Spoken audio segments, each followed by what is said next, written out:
culture that allows women to seek out help, should they have things like depression or anxiety or whatever it is, but not the same for men. So you find that when it comes to men, their health-seeking behavior, it's quite a consistent pattern. They don't seek out the help of clinicians as much as women do, right? And so how do we create a culture where men can talk about their traumas and say that I'm not okay, I've experienced this and it's still bugging me, especially if it's something that they experienced in their childhood, right? How do we create that culture for them to speak about it without it being seen as an affront to their masculinity, without them being seen as being weak? So that's just sort of my reflections on that. Yeah. Thank you very much. Then, while we're still in this reflection phase, I'd like also for us to bring in the religious, some of the faith-based misconception or faith-based feeders of you are a religious person, so let's spiritualize whatever you're going through and give it a diagnosis from a spiritual perspective. So what are some of those? Because I understand they also are playing a role even in how patriarchy plays out. And some of these are culprits or helping. And so anyone with thoughts around that? All kinds of religions we have in South Africa, how they play to man and mental health. Any comments before I bring it back to the floor?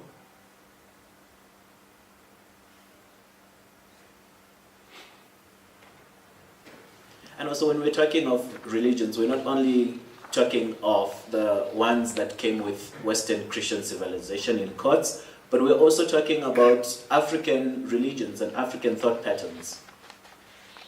Again, personal experience. So I grew up highly, highly religious from age 12. Very Pentecostal, tongue-speaking, Jesus, Spirit-filled, born-again Christian. And I had a very active role in the church. And being very, very visible in front of everybody. And part of what I noticed even now as a person who still believes in God, still loves God, who's a practicing Christian even right now, is that there are certain things that faith does not permit you to say, not just about other people, but even about yourself and your own experience. So if you believe, for example, that by his stripes I am healed, which is in the Bible, and if you believe, for example, that he shall provide all my needs according to his riches in glory, again, which is in the Bible, then it means that when you are facing sadness, or when you are facing pain, or when you are facing any kind of emotional, psychological, unpleasant state, for you to articulate that is a sign of lacking faith. For you to say to your brothers and to your sister, I feel really hurt and I feel disappointed by God. That's how I feel. That I feel like life is meaningless. Suddenly then you are no longer as devout or as worthy of recognition as a person of faith as you were before you said that. So for me, I feel as if faith becomes another domain in which we lose our ability and our legitimacy as people who feel hurt to be able to articulate and to express it without being perceived, seen, labeled as spiritually weak or spiritually crippled or spiritually irrelevant. So that's my experience. Thank you very much. That's an important point and an important misconception. So what I'm hearing you saying is that within particularly the Christian faith that you then have to almost be superhuman. You cannot say the state where you are, which within the Christian faith becomes a misconception because we're even told that Jesus Christ himself, when Lazarus, who he loved very much, passed away, he was sad and troubled that he cried before he went to the grave. So you would then find that there's a misconception that if Christ, who Christians are named after, he himself was troubled to the point of crying, cried for his friend who passed away, then why can't you, the follower, have the right to be sad? So that becomes a misconception that I hear you articulating. He cried, but he was not depressed. You see, but he was then said, wasn't he? Interesting. Anyone else, or should I bring? Okay, before I bring. Yeah. So, I think his example. Yeah. I think this example. I don't think we limit it to one religion. Yeah. I think it's broader. Yes. It speaks to religion in general, because Yes. if you look at religion, it's we look to God or a higher being, Allah, as the solution, right? The answer. Yes. And you find that if you're struggling with a mental illness, and you've prayed and you find that you're not healed, you don't have the solution. And so it doesn't stick just to Christianity. It extends to religion in general, right? And I'll speak specifically to Islam because I've got some experience with that, is that if you don't, if you pray and you don't get healing, it's exactly what he's saying. Across the religions, maybe you don't have enough faith. Maybe you need to pray harder. Maybe you need to, and what it does is it limits your ability in that space to express and fully be yourself. It kind of limits you, and you start to feel a question: am I broken? What is wrong with me that God won't heal me? So I think his example applies definitely across the spectrum. It's just maybe we don't have specific scriptural references. I really like the statement of claim your brokenness, that as men, one of the stumbling blocks for us to living in our mental health is because we deny within ourselves claiming our brokenness. Then mental illness floodgate opens for us. Should I bring it back here? Some of the misconceptions, now taking it maybe within your experience as a practicing psychologist, how religion of all and people's different beliefs play in the journey to mental health and well-being. I think kind of maybe, I think kind of bringing the religion, but I think even the identity stuff that we were talking about, I think there's a discourse we're almost talking to, but I think maybe to put it more directly, I think there is something about actually mental illness obviously can be caused by different things, but kind of one of the things that creates more distress or kind of create more problems is when something can't be processed, when something, when there isn't a space to think about things. And I think a lot of us are saying today is actually, be it through religion or various forms of identity, that kind of it does sometimes feel like a very privileged thing or a very controversial thing to actually have a space for oneself to make sense of oneself. And I think that's where the language comes in as well, as actually a place to process that. So maybe this is not speaking directly to kind of religion, but I think kind of any way that we construct ourselves or any way that we make meaning of ourselves, I think if we hold on to a category or identity or an ideal, that actually takes away from us being able to think or feel or make sense or articulate aspects of ourselves, I think that does endanger us in the sense of our mental health or our physical health actually as well. So I think we all have barriers in that in kind of various ways, but I think it is really, and I think kind of maybe one of the almost the directions I think different audience members have pushed it in today is actually saying, how do we create ourselves, space for ourselves, I suppose as individuals, maybe also as a nation or as groups of people, but there's something about actually how do we create a space to feel and to think and to mentalize and to process things. So I think thinking about the barriers that kind of restrict us, but actually how do we push up against those barriers and how do we actually create something different, I think is an important thought that's coming to mind for me. And Phumlani? I think we covered everything. Okay, all right. So one of the other things that we would like, let's start with Phumlani on this one, on misdiagnosis. Because now we've talked about a range of symptoms, a range of misconceptions, and then somebody mentioned about it of, is this just an everyday sad, bad day? Or is this actually, friend, you need to seek help? So, mental health, mental illness, and misdiagnosis. Just in terms of the, is this just a bad day, bad week? I think Jonathan brought up earlier on in terms of the, the clinical definitions for that. in terms of the sustained periods for about 2 weeks and over of having the same sort of lethargy and sadness and the symptoms that we had discussed earlier on. In terms of misdiagnosis, I think that often comes from uninformed opinion seeking. When we do sort of, or when people do sort of come out and try to articulate and express these things to sort of unwelcoming circumstances, communities, cultures, family, wherever, I think that often goes unsaid, because I think what we often also do, and I find in spaces like this and the pockets of the internet that I visit, is that we have these wonderful, elaborate like conversations, and we're all earnest, and the internet has a really good way of policing people's sort of public projections and personas, that we forget that there's an entire world out there that doesn't adhere to our norms, standards, and values, or even understand them. And so it becomes then quite important to be able to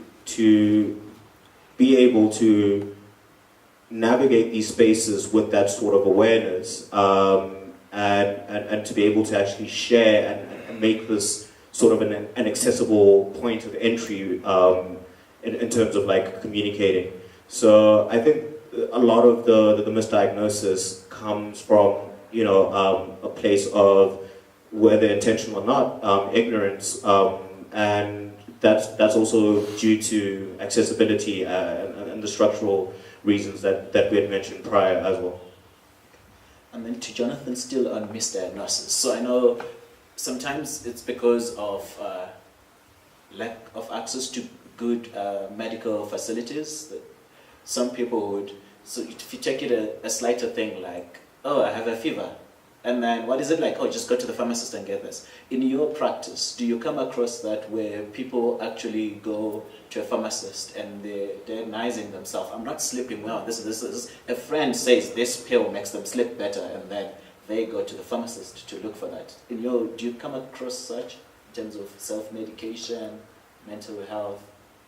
I think maybe what you're speaking to, I think there are 2 points, but they might actually blur into one. Is I suppose a sense of denial around, actually, is there something wrong with me? Is there something significant enough for me to seek help, and am I allowed to seek help? Because I think some of the broader discussion is almost kind of, there's a privilege around actually having a mental space to process things, or to make sense of things, or to make sense of oneself. And I think it's interesting. I think it often can be quite hard to say that actually I do have something serious enough about myself that I need to seek to see a psychologist or a nurse or a doctor or whoever it is.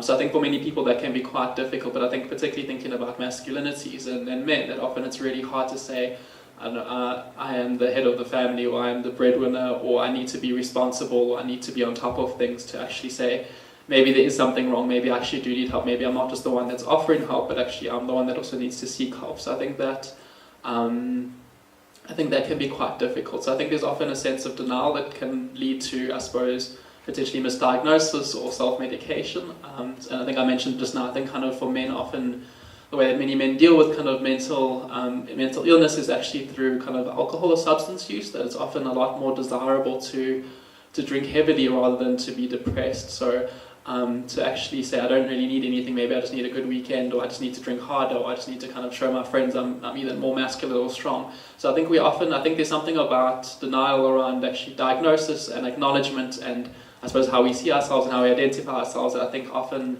leads to misdiagnosis, or leads to kind of not seeking treatment or not accessing treatment. So I think that's definitely something to think about, is actually there's a sense of denial, and actually how do I seek help, and actually is it okay for me to ask help from someone, or do I almost need to manage my own help, which I think is so very a way we construct masculinities, is actually we need to do this ourselves. It's okay, maybe the pharmacist is okay, because the pharmacist is not going to ask me too many questions. I'm going to have a very short consultation with them, but maybe speaking to the psychologist and actually really unpacking this could actually be a lot more difficult. So I think there's something interesting about just, I think even the way we speak about masculinity, and kind of how we might actually seek help as men. That's interesting. You make an interesting mention of the relationship between substance abuse and mental health, that sometimes it's a symptom of while trying to cover up, which is quite interesting. So I'd like us, starting off with the panel here before we take it to the audience, to look at some of the causes of mental health.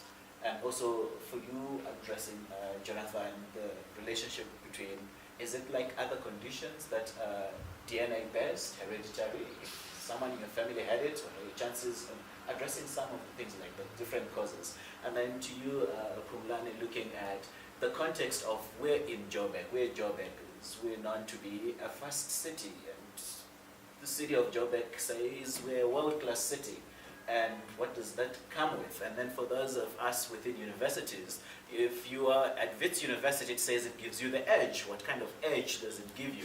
So let's look at some of this. So Phumlani, you're looking at our Joburg context of the causes of mental health. And Jonathan, you're telling us the more clinical stuff of causes of mental health. I think wonderfully enough, I think we already started speaking to that, I think, as a group today. That I think often there's an interaction between an individual and a society, and yeah, kind of leading to to mental health or mental illness. So I think we obviously each have our own predispositions, so kind of what we're born with. So be it our genetics or our epigenetics, what we kind of born with. So I suppose maybe to kind of a nice way a nice analogy to use is kind of to think about a cup. So if the cup spills over, that means there's a diagnosis, there's depression, there's anxiety, there's a mental illness. So some of us start with a cup that maybe is already half full, some of us start with a cup that's empty, so kind of depending on your family history. So not just kind of your genetic, kind of your, I suppose what's in your genes and what's kind of physiologically there, but also kind of your family dynamics, kind of, what's your family history, what's being conveyed to you through your parents, through your family dynamics, kind of what is your upbringing. Those obviously can also add to how full or empty the cup is, but then also kind of thinking about life experiences, so things like trauma, things like violence, kind of stress. I think also thinking about socioeconomic factors, kind of actually just kind of what a person has to go through in order to survive.